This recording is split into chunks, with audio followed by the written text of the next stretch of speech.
2 दिन तो गुजारो ससुराल में। कहते हैं बड़े बुजुर्ग अगर परिवार में साथ रहे तो उनके आशीर्वाद से घर में सब कुछ मंगल रहता है और घर में रहने वाले छोटे बच्चों को बड़े बुजुर्गों से अच्छे संस्कार भी मिलते हैं। लेकिन हमारी कहानी में आज एक ऐसा परिवार है जिसमें संयुक्त परिवार में 3 पीढ़ियां एक साथ रह रही हैं।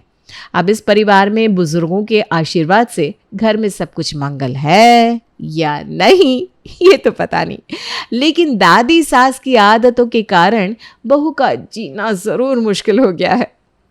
भुट्टो देवी के 2 बेटे थे। जहां बड़ा बेटा मुंबई में अपने परिवार के साथ बस गया था, वहीं छोटा बेटा सदा से मेरठ शहर में अपनी माँ के साथ उनके पुश्तैनी मकान में रहा करता था। धीरे धीरे समय बीता और भुट्टो देवी का बेटा मनोहर भी 2 बेटों का बाप बन गया। मनोहर के दोनों बेटे नीरज और पंकज की भी शादी हो चुकी थी और अब दोनों की पत्नियां भुट्टो देवी की पोत बहू बनकर घर संभाल रही थी। अब आप लोग सोच रहे होंगे कि भुट्टो देवी तो बेचारी बूढ़ी महिला है, अब उनके परिवार में रहने से किसी को क्या समस्या हो सकती है भला। बेचारी चुपचाप 2 रोटी खाकर प्रभु का नाम जपती होंगी। अरे ठहरिए ठहरिए, इतनी जल्दी जजमेंटल मत होइए, पूरी बात तो सुनते जाइए। अरे शन्नो, क्या बात कर रही है? तेरी ननद के देवर का लड़का आजकल मेरठ में ही रह रहा है। अरे भाई, मेरठ में होकर भी अभी तक मिलने नहीं आया हमसे। अब परिवार के लोग भी आएंगे जाएंगे नहीं तो कैसे चलेगा बता। देखो, ये तो कोई अच्छी बात ना है। मैं कह रही हूँ ज्यादा दिन के लिए ना सही, 2 दिन को तो आना चाहिए था। भाई, मिलने जुलने वाले आते रहे तो मन लगा रहता है।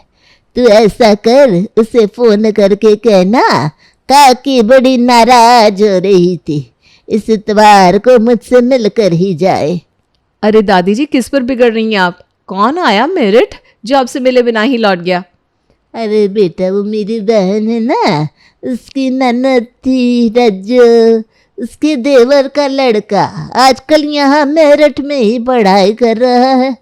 अब देखो, यही बगल में रह रहा है, लेकिन एक बार भी मिलने के लिए नहीं आया। तो मैं वही कह रही थी, भाई इस इतवार को बोलो कि आकर मिल जाए। और कॉलेज में पढ़ने वाला लड़का है बेचारा, पता नहीं कहाँ खाना खाता होगा, परेशान हो रहा होगा। अरे जब अपना घर है तो यहाँ वहाँ भटकने की जरूरत क्या है? यही ऊपर वाला कमरा दे देंगे उसको, 2 रोटी खा लिया करेगा, क्या बिगड़ जाएगा। अरे भाई, जब अपने अपनों के काम नहीं आएंगे तो कौन आएगा बताओ। सुन लिया तुमने? फिर से दादी जी ने अपने किसी दूर के रिश्तेदार को बुला लिया है। अरे मैंने तो सुना था उम्र बढ़ने पर ना लोगों की याददाश्त कमजोर हो जाती है, सठिया जाते हैं लोग। और एक हमारी दादी सास है, उनकी याददाश्त तो घटने का नाम ही नहीं ले रही। अरे पता नहीं कौन कौन मौसी के, चाचा के, मामा के, फूफा के लड़के इनको आज तक याद है। अरे याद ही नहीं, सबको चुन चुन कर फोन करके घर पर खाने के लिए बुलाती हैं। दादी तो जो है सो है। दादी के रिश्तेदार इनसे भी महान है, जो आते हैं तो 4 दिन से पहले यहां से हिलने का नाम नहीं लेते। और अब सुनो, कोई बहन है दादी की, उनकी ननद के देवर का लड़का यहाँ पर मेरठ में पढ़ाई करने आया है। कह रही है उसको इतवार को बुलाएगी और फिर उसको ऊपर वाले कमरे में ही शिफ्ट करवा लेंगी। मुफ्त का खाना खाएगा और हमसे सेवा करवाएगा, वो अलग। अरे यार, दादी को कोई समझाता क्यों नहीं? बाकी किसी को तो कोई फर्क पड़ता नहीं, खाना तो हमें बना बना कर खिलाना पड़ता है। मुझे तो लगता है एक दिन ना मेहमानों की खातिरदारी करते करते शहीद हो जाऊंगी मैं। भाभी, ऐसे अकेले में खून जलाने से कोई फ़ायदा नहीं है। मैं तो कहती हूँ अपने पतियों से बात करते हैं कि आखिर ये सब कब तक चलने वाला है।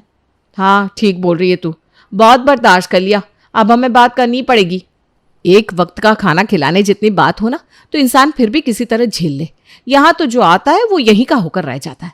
याद है ना तुझे, पिछली बार वो गांव वाले चाचा जी आए थे, पूरे 2 महीने नाक में नकेल डालकर रखी थी उन्होंने हमारी। कितनी मुश्किल से टिकट करा कर वापस भेजा था उनको। दादी को कुछ करना तो होता नहीं, बैठकर बहू बहू चिल्लाते रहो और काम निकलवाते रहो। यहाँ पर सबका महीनों तक काम करने के लिए हम दोनों तो मूर्ख ही हैं ना।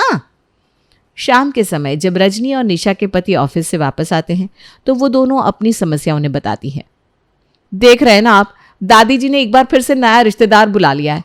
कल इतवार है, बस समझ लो कल ही आएगा वो, और फिर उसके बाद पता नहीं कब तक उसकी सेवा करनी पड़ेगी।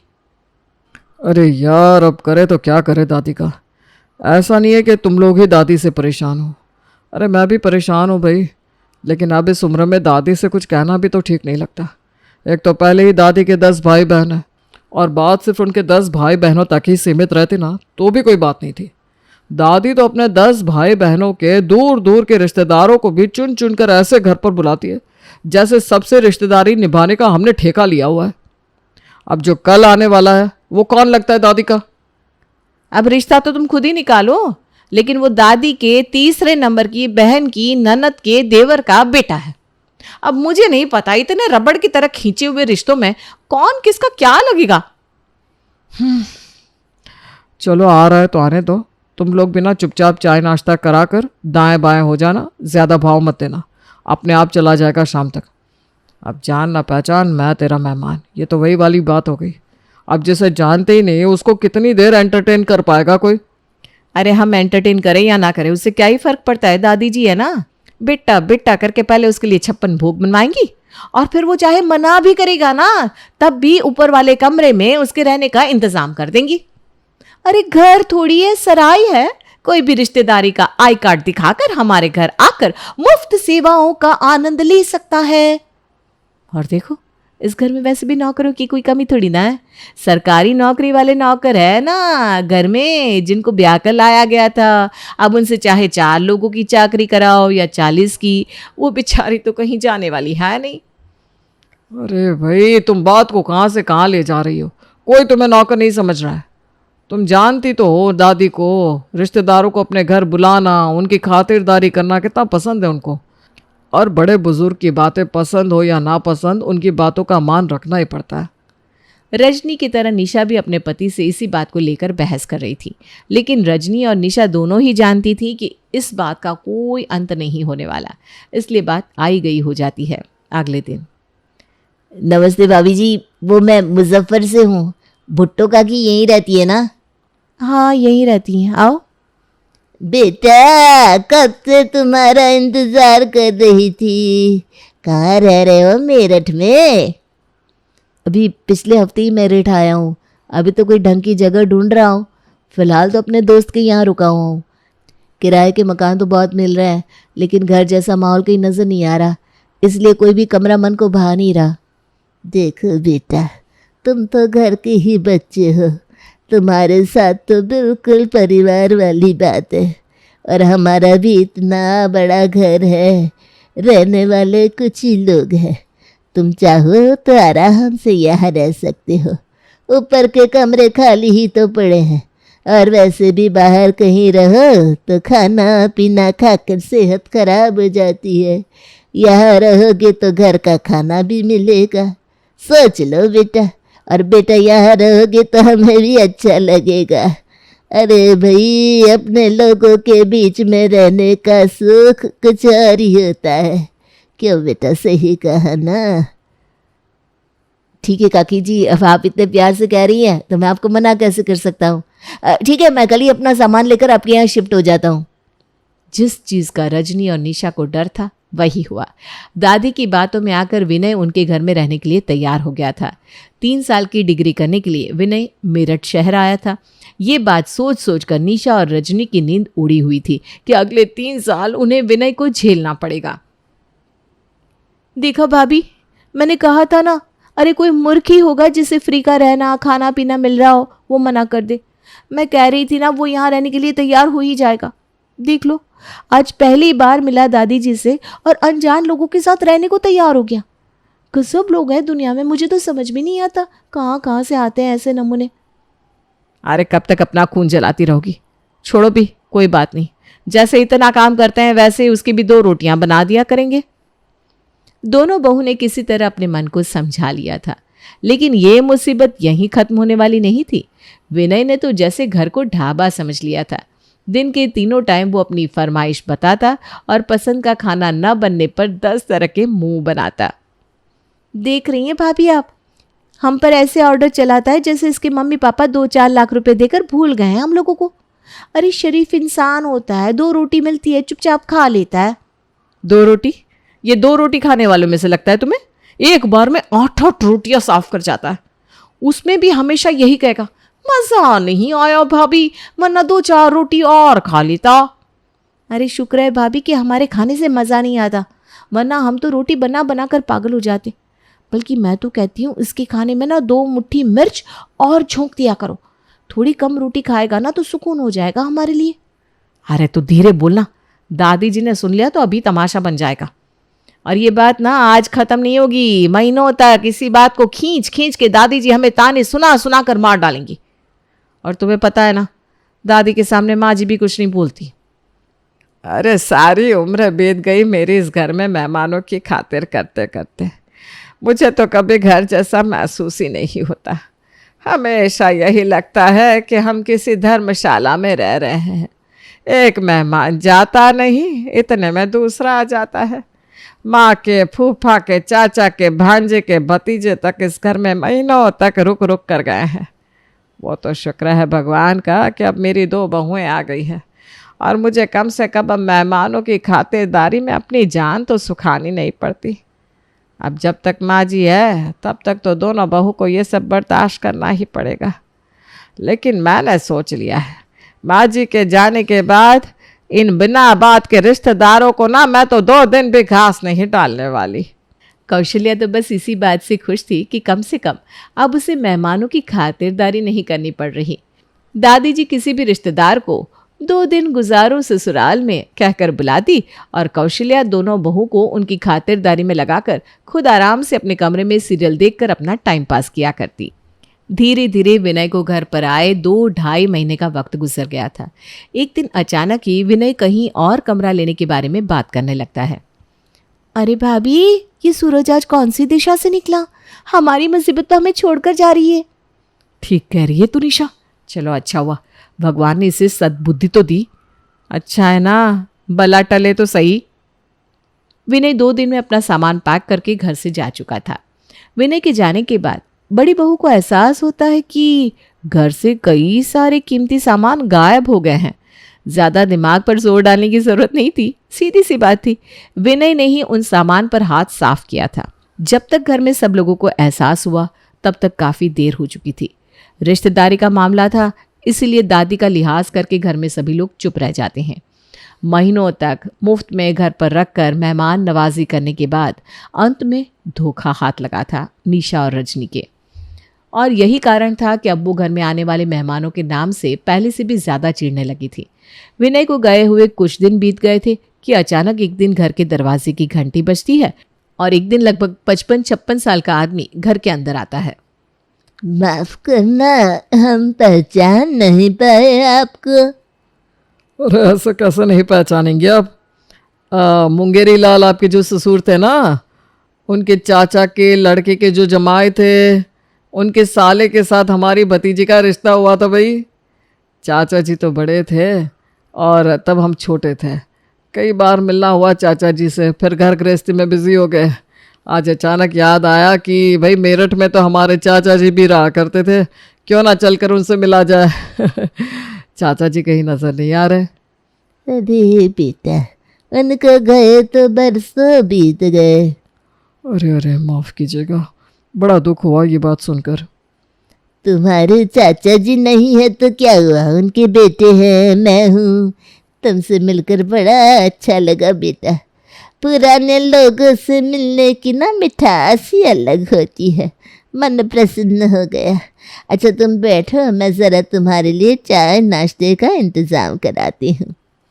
अभी थोड़ा आराम करने की व्यवस्था कर दीजिए, अब उम्र बढ़ रही है, सफ़र कर लो तो थकान हो जाती है। नाश्ता करने के बाद हम थोड़ा आराम करेंगे। हाँ हाँ बेटा, मैं ऊपर वाला कमरा साफ करवा देती हूँ, तुम नाश्ता करके आराम करो, कोई परेशानी नहीं। अपना ही घर समझो बेटा, किसी भी चीज़ की ज़रूरत हो तो कह देना। हाँ देख रहे हैं आप, फिर से एक बिन बुलाया मेहमान आ गया है। अब हम महीनों तक इनकी खातिरदारी करेंगे और उसके बाद ये भी घर में जो सामान हाथ लगेगा उठाकर चंपक हो जाएगा। मैं पूछती हूँ, इन बिन बुलाए मेहमानों की इतनी खातिर करने की ज़रूरत क्या है? अगर हम उनकी खातिरदारी करना बंद कर देंगे ना, अपने आप हमारे दरवाजे पर आना छोड़ देंगे ये लोग। पता नहीं दादी जी को कब समझ में आएगा कि अब दुनिया उनके हिसाब से नहीं चल रही जैसे 100 साल पहले चला करती थी। अरे तुम लोग चिंता मत करो, एक बार धोखा खा लिया, अब हम इतने भी मूर्ख नहीं है कि हर कोई आता जाता हमको पागल बनाकर चला जाएगा। उस विनय के हाथों धोखा खा चुके हैं हम, अब बस इन चाचा जी को तो मैं ठिकाने लगाता हूँ। विनय के हाथों धोखा खाने के बाद रजनी, निशा और उनके पति सभी लोग मेहमानों के नाम से बिल्कुल तिल मिलाए हुए थे। इसलिए अब वो हर संभव कोशिश कर रहे थे कि किसी तरह चाचा जी घर छोड़कर चले जाए। इसलिए कभी दोनों बहुएं खाने में मिर्ची तेज कर देती, कभी समय पर उन्हें चाय ना देती, लेकिन फिर भी चाचा जी थे कि टस से मस होने का नाम नहीं ले रहे थे।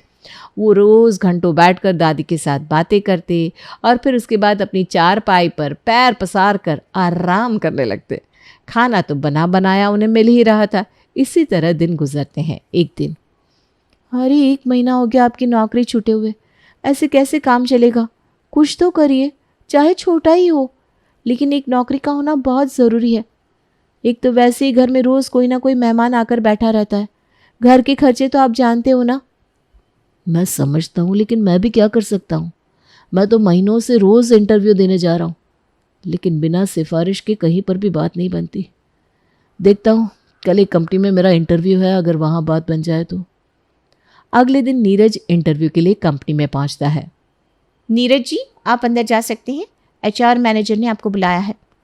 नीरज इंटरव्यू देने के लिए HR मैनेजर के सामने बैठ जाता है। ठीक है नीरज, असिस्टेंट मैनेजर के लिए आपकी जॉब पक्की। हमें खुशी होगी अगर आप हमारी कंपनी के साथ काम करें। Assistant manager? लेकिन मैं तो सेल्स एग्जीक्यूटिव के लिए इंटरव्यू देने आया था। नरेश जी का फ़ोन हमारे पास पहले ही आ गया था। उन्होंने बताया कि आप उनके भतीजे हैं। आपके अंदर योग्यता की कमी नहीं है, बस एक मौके की तलाश में है। और वो हमारी कंपनी के बोर्ड ऑफ डायरेक्टर्स में रह चुके हैं। उनकी बात की इतनी वैल्यू तो हम कर ही सकते हैं कि उनके भेजे हुए कैंडिडेट को एक चांस दे दे। नीरज को कुछ समझ में नहीं आ रहा था कि मैनेजर किस नरेश सक्सेना की बात कर रहा है। कहीं ये नरेश सक्सेना उनके घर मेहमान बनकर आए हुए नरेश अंकल ही तो नहीं। नीरज घर पहुंचता है तो देखता है कि नरेश चाचा जी अपना सामान बांध रहे थे। चाचा जी, सच सच बताइए, क्या आप ही ने मेरी नौकरी के लिए सिफारिश की? अरे नहीं बेटा, मैंने जो किया वो सिफारिश नहीं थी। तुम वाकई काबिल हो। हमें पता है इस देश में बहुत से तुम्हारे जैसे काबिल बच्चे हैं जिन्हें एक बार मौका तक नहीं मिलता, इसलिए बस तुम्हारी छोटी सी मदद करने की कोशिश की। लेकिन आप जा कहाँ रहे हैं? आप कहीं नहीं जाएंगे, आप हमारे साथ ही रहेंगे। देखो बेटा, एक बात बतानी थी तुम लोगों को। दरअसल मैं जिन भुट्टो देवी को अपनी चाची समझकर आपके यहाँ रह रहा था ना, दरअसल वो ये नहीं है। वो भुट्टो देवी तो सर्वोदय नगर में रहती है। मुझे वैसे 1 सप्ताह पहले ही पता लग चुका था कि मैं तुम्हारा चाचा नहीं हूँ, लेकिन फिर मैंने जब तुम्हें नौकरी के लिए परेशान होते देखा तो सोचा रिश्ता नहीं है तो क्या हुआ। दिल से तो मैंने तुम्हें अपना भतीजा ही माना है। इतनी मदद तो मैं तुम्हारी कर ही सकता हूँ। बस उसी दिन से तुम्हारे लिए एक अच्छी नौकरी की तलाश में जुट गया और फिर ऑफिस में बात करके तुम्हारे लिए इस नौकरी का इंतज़ाम किया।